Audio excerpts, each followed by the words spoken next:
Welcome back to Rise the Rulelords Unchained. It's your verdant and luscious Rulelord Pete, and I am very excited to talk to today's guest. As it's probably been known, I am a big fan of third-party content for Pathfinder, and I am especially excited about this one because it's the first Kickstarter for Pathfinder that I ever backed. I am especially excited because it seemed to originate from a community that's very near and dear to my heart, Pathfinder 2E subreddit. Our guest today is Matt Cavanaugh, a writer and creator of the Botanical Bestiary, the all-Leshy Bestiary for 5e and Pathfinder 2e. He's also a moderator for Pathfinder 2e Creations, a subreddit where people can share their homebrewed Pathfinder 2e content and get feedback and help from other creators. You can find him on Reddit as user Orfane, Orfane, or on Twitter at TTRPG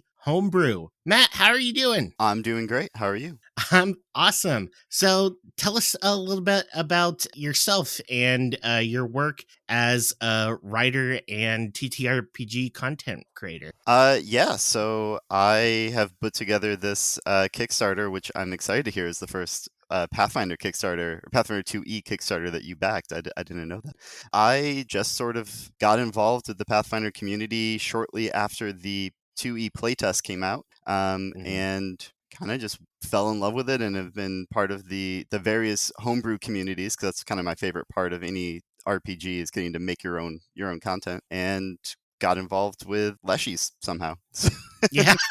So tell us, what exactly is the Botanical Bestiary for people who missed the Kickstarter or haven't been on our Pathfinder 2e since the foundation of it? Yeah, so the Botanical Bestiary is a bestiary of all Leshies. So there are 66 creatures in total in the book. Wow. They are all variants of the beloved Leshy. We originally designed it, like I said, I primarily play and GM in the Pathfinder 2e space, so I had written everything for Pathfinder 2e, but then we decided to share the love with the 5e fans as well, and converted it. So we have a version for Pathfinder 2e and for 5e, and it has a lot of creature options to play with. We wanted to expand upon kind of the basic Leshies. At the time when I started writing, there were only 5, I want to say, for Pathfinder 2e. And then we also now have player options, so heritages that you can play with for your Leshy ancestry. Awesome. So for those of you who haven't been on our Pathfinder 2e since it began, one of the first times that I think Orfane really came into prominence was you used to do like Leshy Fridays, right? Yep. Or yeah, it was on one of the days, but every week, without fail, you came up with a new Leshy concept. Ever since the Leshy came out on the character guide for Pathfinder 2e, which everyone went crazy about Leshies when that came out. But you really took it and, made it like your own brand. So what is it about Leshies? Like, what makes them call to you, either from Pathfinder or from the greater lore about Leshies? Truly, I have no idea. I don't know what this has happened.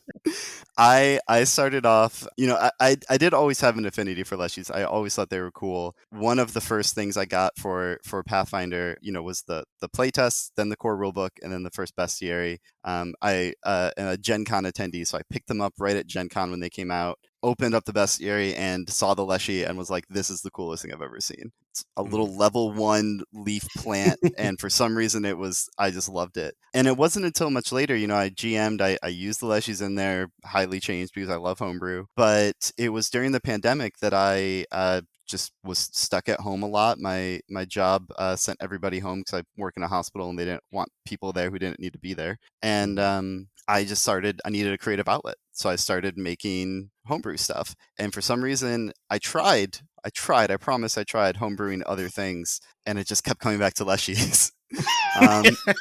And we got to the point where I was releasing a Leshy like every single day, and somebody in the comments at one point was like, "You're gonna burn out." And I was like, "Yeah, you're right." So I started limiting myself to one a day, and then a year later, I was still making them one a week, and it became an issue. I wouldn't say so much an issue. It was always a joy to see. And for those of you who for some reason have not discovered the wonder and adorableness of Leshies. Can you give the audience a breakdown about what a Leshy is exactly? Yeah, so I mean, Leshies are honestly really interesting, both in 2E and in their sort of real world lore, if you will. So in Leshies appear in a lot of different media. You know, they're famously in the Witcher series, very different than they Yeah. are in the Pathfinder series. It And kind of blew my mind when I saw that scene. He's like, "It's a Leshy," and I was like, "Oh, but that's not adorable." yeah, it has a very different feel in that episode. Yeah, the you know, in 2E they're really adorable. The lore behind them is that they are essentially crafted bodies for nature spirits, that druids, high level druids, can create these bodies out of plant matter that then they sort of take a particular type of plant, and that is what that particular spirit is attracted to, and so it comes and Mhm, embodies this little 2-3 foot tall plant humanoid. And I thought that was adorable. They tend to, no matter how they get drawn, they tend to look adorable. They've definitely mhm. tried to draw them with, sharp teeth and claws and a spear, and you still just kind of want to cuddle it. That was part of the appeal to me too, is that there was just so much possibility with them, because they were Mhm, crafted creatures that anything in nature could be attracted to. And so that made it, there's only a couple of options in the Paizo official books, which makes sense. They can't publish everything. Who would write an right. entire book of just Leshies? That's insane. But it really gave a lot of space to be creative with, well, what if there was one based on peppers? What if there was one based on a cactus? And you can Yeah. kind of start really breaking it down, because I personally think plants and nature in general are just the coolest Mhm. the coolest inspiration for any sort of creature design. Anything that can make sense in the real world is my kind of creature. And Yeah. so that's there's a lot of the infinite possibilities, and the infinite cuteness are a great combination. Yeah. So, if you ever played Pokemon, were you a big grass type trainer then? Bulbasaur, number one in the Pokedex, number one in my heart. I've had grass starters every Pokemon game I've ever played. Awesome. So you were mad enough to actually make an entire book about Leshy. So tell us what inspired you to make this collection of Leshies into an actual book? Well, a lot of the book, the Kickstarter, the whole project really is the fault of the users on the 2E subreddit. I released there just because I was making these things. I wanted to share it. I couldn't really play with my friends because of lockdown, so I was just trying to interact with the community at large. And so I started sharing these Leshies, and I just kept getting really positive feedback. And after there were, 15 or 20 Leshies, people kept asking, "Hey, I remember you made this one a couple of months ago, and I wanted to include it in my campaign. Where can I find it? Do you have a place that these are all together? Is there anywhere that I can find them quickly?" Mhm. And my answer was always no. I don't have a system. I'm very disorganized. I'm sorry. And eventually it got to the point where somebody kind of offhand was like, "You've got enough content here for a book." And I was like, "Oh yeah, I do, don't I? I should maybe think about putting this all together somehow." And so I did. This is largely a compendium of creatures, just like any of the Pathfinder bestiaries, that players will end up, fighting. Probably a couple of them, I think, they seem too cute to try to get in a fight with them. It sounds like there are going to be player options as well if they want to expand on the Leshy ancestry or various heritages. Absolutely. So one of the stretch goals that we unlocked in the Kickstarter campaign was to actually have Linda Zayas Palmer. I hope I didn't butcher the last name. Who was one of the designers for I believe the original Leshy creature, or at least the ancestry in Pathfinder 2E. So she has actually been hired on to write 10 heritages to work with a Leshy ancestry.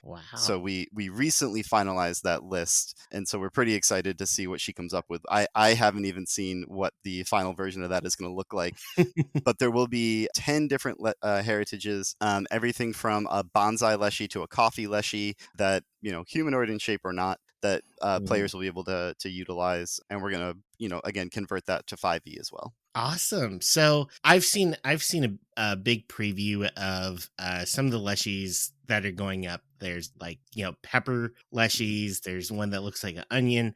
But what would you say are your top 3 favorite Leshies that are in the book? This is the question I dread the most. It's become a running joke amongst the backers and between Sita, the artist for the project, and myself, that every time she finishes the art on a new Leshy, becomes my favorite Leshy. I if I'm forced to pick 3, I really like the pepper Leshy, largely because it was one of the first, if not the first one that I wrote, and so it Mhm, has a special place for me. The coffee Leshy just is a vibe that I feel like I embody most days. It just kind of looks a mhm. little tweaked out and desperate for coffee. And I also really like the Rose Leshy because it's a little bit non-traditional combat wise. I like creatures that play with emotions a little bit, and that's what I try to Mhm. lean into design wise with that one. So I think that one is an interesting one. And again, they're all early ones that I wrote, which seem to be the ones that I was the most, not the most interested in, but the ones that I like. I have to write this right away, sort of. And part of the Kickstarter goal was that some people would be able to contribute ideas for Leshy. Do you have any of those that you can share with us? Absolutely. So yeah, we had 10 backers back at what we called the design tier, and so they were able to work with myself and Sita to put together.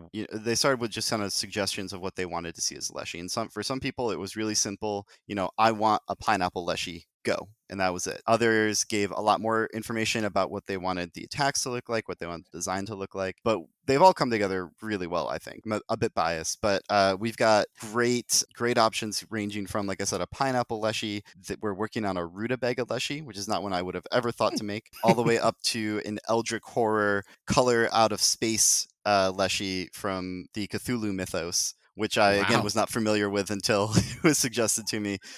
That one came out really, really great. I think both art wise and the stat block is it makes for some fun combat and role play. I do think that a big part about this book that really brings it to life is the artwork by Sita. And if you, the listener, haven't had a chance to see this, we'll post the links so that you can look at some of this artwork. She is fantastic. So can you talk a little bit about how you found Sita to do your artwork and why you chose to go in that direction? With these kind of more cute, soft looking Leshies than maybe like a traditional Pathfinder artwork where they're like scary or and realistic looking. Yeah, absolutely. I mean, finding Sita was a stroke of luck, and she's been a godsend throughout this project. I actually found her again through the Pathfinder 2e subreddit. She would occasionally share her art there, and one day shared the art of her home character that she played in a campaign, which happened to be a Leshy. Hmm. And it was drawn in the style of the Botanical Bestiary creatures as well, where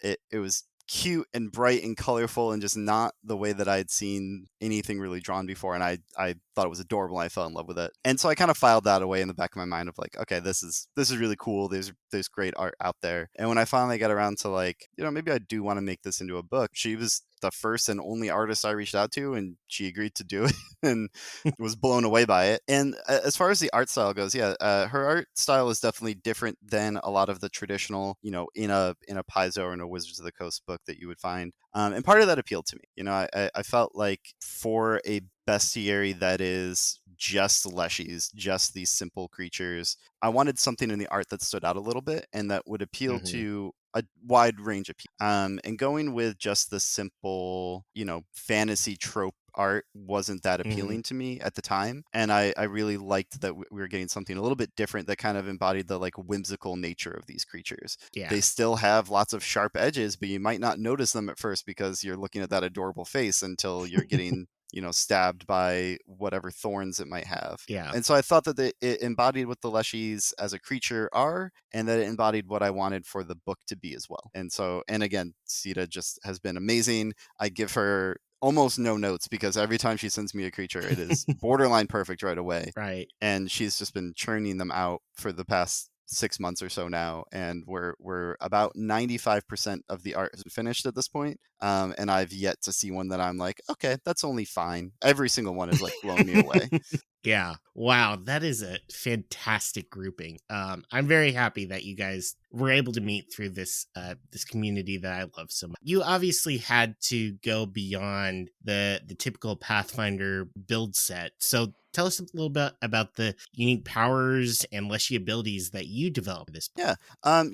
One of the things that I really liked about the Leshies is, again, because they have so much variability and versatility to them, even within the Paizo books, they have each one plays different. A leaf Leshy plays very different than a sunflower Leshy. And so, but they still have some things that tie them together as well. And so I try to lean into both those aspects. So almost every Leshy in the book still has a verdant burst ability, where when they die, they explode out with this primal energy. It heals all the plant matter around them. It grows little plants, makes it difficult terrain. That to me is a core aspect of a Leshy, and I didn't want to change that. But it gave room to play with things too. So one of the creatures that we have in this book is the ghost pepper Leshy. So in addition to a pepper Leshy, if you kill a pepper Leshy, it might come back to haunt you later as a ghost pepper Leshy. And the ghost pepper Leshy is actually ghost trait. It's incorporeal. It is a traditional ghost. And so its verdant burst ability now does negative damage, and it hurts everything around it and leaves this lingering burning sensation in the area that it has died in. So I really liked kind of warping and playing with those sort of the official block of the Leshy. Beyond that, like I said, I really like creatures that do fun stuff with emotions. So having the Rose Leshy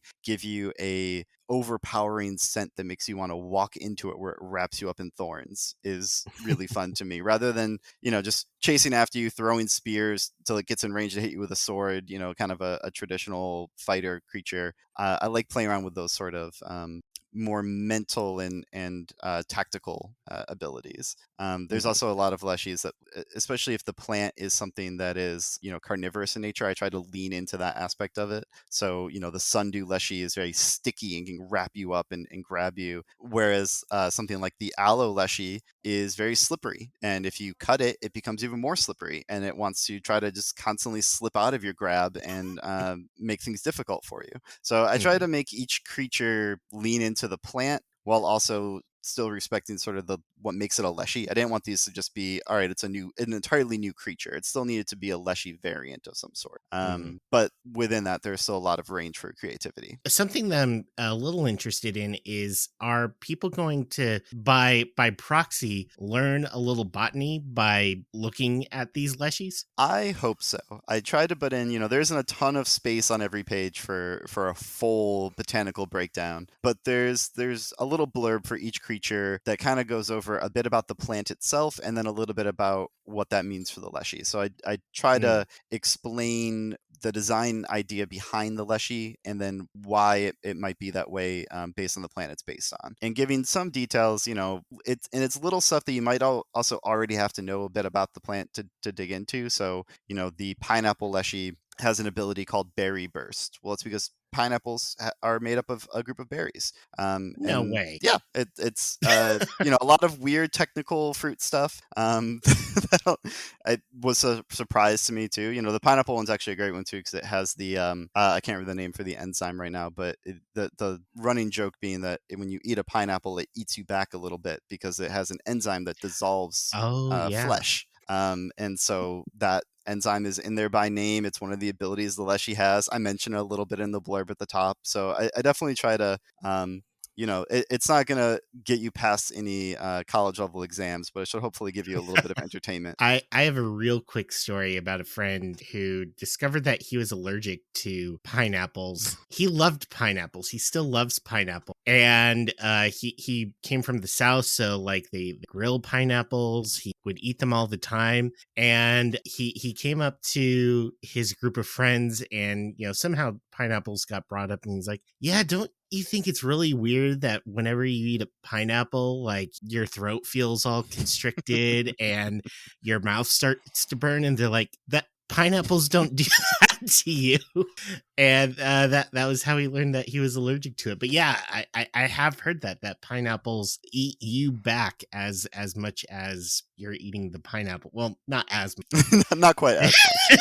Although with the pineapple Leshy, who knows? What other work have you done with others collaboratively to bring this book to life? This particular book has really been kind of just, at the moment at least, myself, Sita, the Design Tier Packers, and then Linda working on the heritages. I've definitely got a ton of feedback early on, especially from the various subreddits and from the Twitter community, where I would share these stat blocks and immediately get feedback on all of the things I did wrong because I didn't know the rules quite right, which really helped, shape these creatures into something better than they are. Other than just the communities at large for this particular project, there's nobody else signed on or like in the credits of the book at all. But I've definitely had a lot of good experience collaborating and interacting with other people. Competed in the RPG Superstar contest for the past 2 years.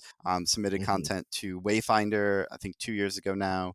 So just the getting to be involved and getting eyes on work, whether it was Leshy related or not, has been absolutely wonderful to get feedback content wise, encouragement to keep going, tweaks to make the product a little bit better than it is. It's really just been a great experience over the past about year and a half now. Then you've had a lot of experience going from no experience of developing creatures to quite a lot, it seems. So what kind of tips do you have for game masters or aspiring designers about how to homebrew a creature, either for or maybe for both Pathfinder 2nd Edition and D&D? Yeah, I think the rules generally apply to both. I mean, other than the actual math involved is different for the system you're designing for. But the first thing I always start with is this a creature for home use, or is it going to be something I want to share with the world? Because if you're sharing it, it needs to be a little bit more polished than it might otherwise need to be, unless you're playing with a lot of rules lords. No offense. At home, you really don't need to have a perfectly designed stat block and a perfectly balanced creature for a given encounter. Just something you and your friends are going to have fun playing with that'll, leave them talking about it when the session is over. When you're trying to share it or publish it, even if, publishing it professionally or just trying to share it with the world in some way, either through Twitter or a subreddit, it needs to be a little bit more polished and a little bit more thought put into, like, is this actually balanced the way that I want it to be? Is there some unintended consequence that I'm missing here? But generally, my first spot is always, don't be as hard on yourself as you're probably being. Most of the time, your creature's probably good enough to get somebody to look at it, even if it's just to get more feedback. But I've told people you should probably start with the design that you have in mind and then build mechanics around that. Sometimes you have, like, I really want a creature that has a poison because it'll mess with my party and that'll be fun. But if that's the case, you can probably find that in a bestiary already. Having a design in mind that's like, I really want this type of creature to exist. I don't really know what it looks like yet, but I know I want it to exist. That's a great place to start, and then just working out the balance from there. And I think the key with all creature design is the balance to it. I see a lot of really, really cool concepts that then you get to the creature and it's like, well, this is an extreme level defense and an extreme level attack, and it's probably going to hit on every round and do maximum damage every round, and the party's going to die instantly. That's not fun for anybody. Conversely, if you want your party to feel like superheroes, that's great, but if the creature can't even hit them, that's also not going to be a fun encounter. So trying to keep things balanced, and again, if it's for home, just particularly for around your group, I think is the best way to go around making something that'll be fun and interesting. I am very, very excited to see all of the Leshies in the finalized book. I'm super excited to get my backer copy. But, the Kickstarter was a while ago. So is there a way that people can still get their hands on a copy if they want to look into it now? Absolutely. Our pre-order store is actually still open until the end of April, so it'll close April 30th, May 1st-ish. And our pre-order store is being hosted through BackerKit, so you can find it at leshy.backerkit.com. And then, of course, you can always reach out to me on Reddit or on Twitter if you've got questions, or if you have trouble finding the site. Clarify whatever we can and make it as easy for you as we can. Awesome. And are there any future products coming down the pipeline for you, or things where we can see more of your work? I have just recently revealed that there will be a follow-up book. It is not going to be Leshy only, though there may be some Leshies in it. Our plan is to open up the Kickstarter page within the next month or so, and then the campaign will actually launch over the summer once the bestiary is fully fulfilled. So once we've got books in hand, then we will start the campaign for the next one, which shockingly will be plant themed. So You've got a first early backer from me. I just keep throwing money at you, I guess. take it. Where can people find you if they, I already told them at the beginning, but where else can people find more about you? Best place is probably on my Twitter at TTRPG Homebrew, although I am constantly on Reddit at Orfane, and really anywhere with the username Orfane, it's probably me. just a shot in the dark. I'm very excited to see this book, and I'm hoping that it will get more people to see that there is a space for third-party development with Pathfinder 2nd Edition. So, listener, what do you think? Is this a book that you're excited to see as much as me? Maybe not quite as much as me, because I am overly excited maybe for it. What do you think? Are you going to start trying your hand at some homebrew, and maybe Orfane can give you some tips? Let me know at Rulelord2e on Twitter, and go to rulelord2e.com to rate and review the episode. And until next session, don't let the rules rule you.